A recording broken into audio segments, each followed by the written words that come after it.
Okay, picture this. You've got two people, right?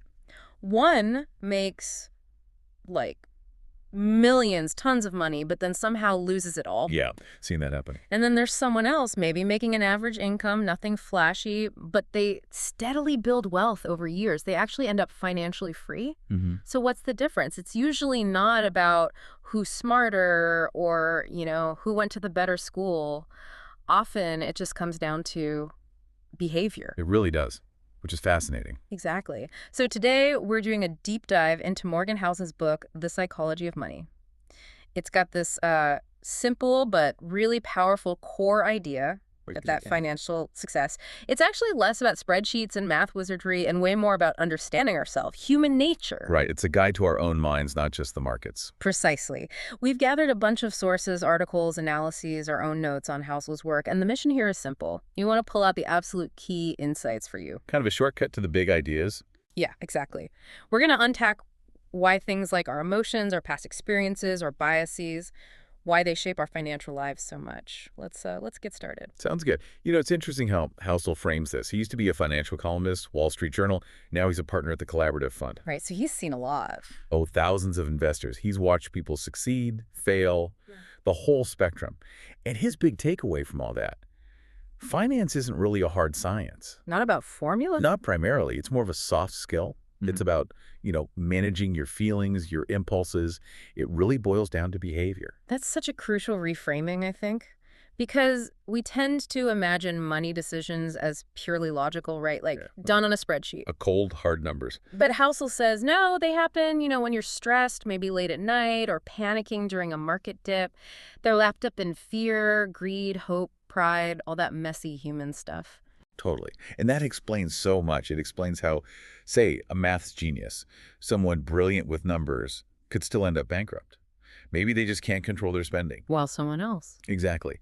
Someone earning an average wage, maybe with no special financial training, can actually retire wealthy just by doing the simple stuff. Living below their means, investing consistently over a long time. It's a perfect illustration. Behavior just beats raw intelligence in this game. It's not how smart you are, it's how you act. Definitely.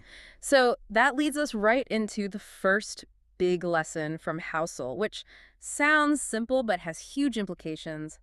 No one's crazy. Right. What does he mean by that exactly? Well, the idea is that everyone makes financial choices that seem logical to them based on their own unique window onto the world, their experiences, their personal history. Ah, okay. So our past really shapes our present money decisions. Hugely. Think about someone who grew up, say, during a really tough recession.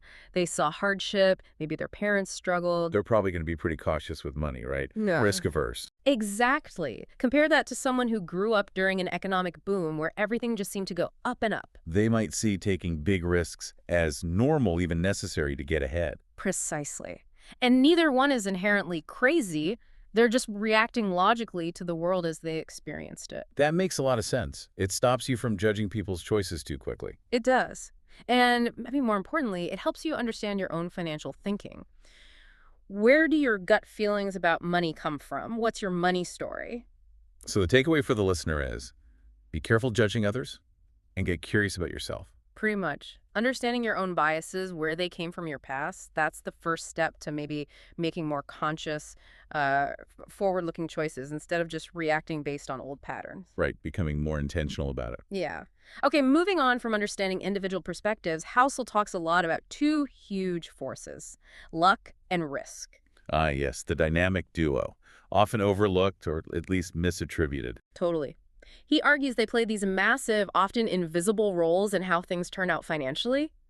Luck can swing doors wide open. And risk can slam them shut, wipe out years of hard work in an instant. Exactly. And we tend to downplay their role, don't we? Especially when looking at success. Oh, absolutely. We love stories of pure genius and grit. But Housel points to examples like Bill Gates. What about him? Well, part of his incredible success story involves the sheer luck of attending one of the only high schools in America back then that had a computer with real-time programming access. Wow. That's a huge head start, pure luck. A massive door opened by chance, something most other kids, however smart or driven, just didn't have access to. That's humbling, actually. It makes you rethink things. So for you listening, the point is, what? Respect both. Yeah, respect both luck and risk. Mm-hmm. Don't fall into the trap of thinking all success is purely down to hard work or all failure is just laziness. Right. Sometimes things just happen, good or bad, outside our control. Acknowledge that uncertainty. It's a more realistic view of the world, I think. Okay, so our next lesson tackles something deeply human, maybe a bit uncomfortable. Housel calls it never enough. The hedonic treadmill of wealth. Exactly. This idea that for some people, no matter how much they accumulate, it's never quite enough. There's always a need for more. And this can lead people down some really dark paths, can it? It absolutely can. Housel uses the story of Rajat Gupta as a pretty stark example. The billionaire McKinsey guy. Yeah, had everything, incredible wealth, status, objectively way more than enough by any rational standard. And yet, And yet he ended up in prison for insider trading, chasing even more. It's this cautionary tale about how that never enough feeling can just derail everything. wow. So what's the antidote? Housel's rule. It's refreshingly simple. When you have enough, stop moving the goalposts. Stop chasing more just for the sake of more. Easier said than done sometimes, maybe. Maybe, but it's about recognizing that true happiness, contentment, often comes from appreciating what you have, not just constantly striving. It pushes you to ask yourself, seriously, what does enough actually mean for me? Defining your own finish line rather than running an endless race. Exactly. It's not about being unambitious. It's about knowing why you're running and where you want to stop. Makes sense. All right, let's shift gears to something that feels almost magical. Compounding. Housel calls it compounding is magic. The eighth wonder of the world, supposedly. Right. And this lesson is all about how time, when combined with compounding returns, is just, hands down, the most powerful engine for building wealth. It's that snowball effect, right? Your returns start earning their own returns. It's exponential, but slow to start. Very slow at first, which is why people underestimate it. Housel uses Warren Buffett as the prime example. The Oracle of Omaha. Yep. Get this. Something like 99% of his massive fortune was earned after his 50th birthday. 99%. Yeah. Not because he suddenly got smarter or found a secret formula, just decades and decades of compounding doing its thing. It's all about time in the market, not timing the market. That's the core insight for now. It's not just about chasing the highest possible return rate, although that helps. The real key variable is time. How long can you let your investments grow and compound? So avoiding big losses and just staying invested for the long haul is often more effective than trying to be brilliant. Often, yes. The takeaway is clear.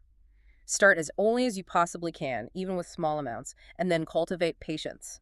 Like serious patience. Let time do the heavy lifting. It's simple, but profoundly effective. Okay, next up. Tails drive everything. This one might change how you think about investment wins and losses. Tails, as in the extremes, the outliers. Exactly. In investing, Housel argues, a very small number of outlier successes, the long tail events account for the vast majority of the overall results. So most things might be average or even fail, but a few huge wins make all the difference. Pretty much. Think about venture capital or even just the stock market over decades. Companies like Apple, Amazon, Microsoft. They were once seen as risky bets, right? Just one of many. Totally. But they became these massive tail events that generated astronomical returns, often making up for dozens of other investments that went nowhere or lost money. Okay, so what does that mean for the average person investing? It's actually quite liberating, I think. It means you don't have to be right all the time. You don't need every pick to be a winner. Because a few big successes can outweigh a lot of small failures or mediocre results. Exactly. It takes the pressure off feeling like you need to hit a home run every single time. The key is staying in the game long enough for those occasional portfolio-making tail winners to potentially emerge. Shifts the focus from constant perfection to long-term participation. You got it. All right, our final lesson is a really important mental game adjustment. You're not alone, but maybe the key part is avoid comparison. The comparison trap. Keeping up with the Joneses financially. Yeah, that incredibly common, almost automatic tendency we have to look at what others are doing, what they have, and measure ourselves against it. And Housel's point is that this is usually pointless. Yeah. Or even harmful. Definitely harmful because, as he puts it, everyone is playing a different game. We have different goals, different time horizons, different risk tolerances, different family situations. Right. So that risky stock your neighbor is bragging about, it might make sense for their game, with their specific circumstances. But it could be completely wrong, even disastrous. For your game, your goals, your needs, you're comparing apples and oranges. It forces you to ask, like, whose race are you actually running, theirs or yours? Exactly. And it's so easy to get caught up running someone else's race. So how do you, the listener, avoid falling into this? Well, the advice is pretty straightforward, though maybe not easy. Focus. Focus intensely on your own goals, your own financial plan, your own progress. Tune out the noise. Pretty much. Define what success looks like for you, on your own terms. Run your own race. It brings a lot more peace of mind than constantly looking over your shoulder. That feels like a good place to start wrapping things up. When you pull all these lessons together from the psychology of money, what's the big picture? I think the overarching message is that managing money effectively isn't just about getting rich. It's really about achieving a sense of control, security, and ultimately peace of mind. Right. The principles are often simple, not necessarily easy, but simple. Spend less than you earn, save the difference, be patient, let compounding work. Understand your own biases. Respect luck and risk. Know what enough means for you. Don't compare yourself to others constantly. And realize that money, ultimately, it's just a tool, isn't it? Exactly. It's a means to an end. The real goal isn't just accumulating the most chips. So what is the goal then, according to Housel? He suggests it's about using that tool, money, to build a life that you're genuinely proud of, whatever that means to you. That's a powerful final thought.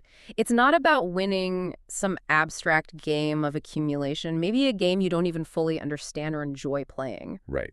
It's about aligning your financial decisions with a life that has meaning and purpose for you. So maybe the final question for you to ponder is just that. What does a life you're proud of actually look like, and how can your financial choices help you build that?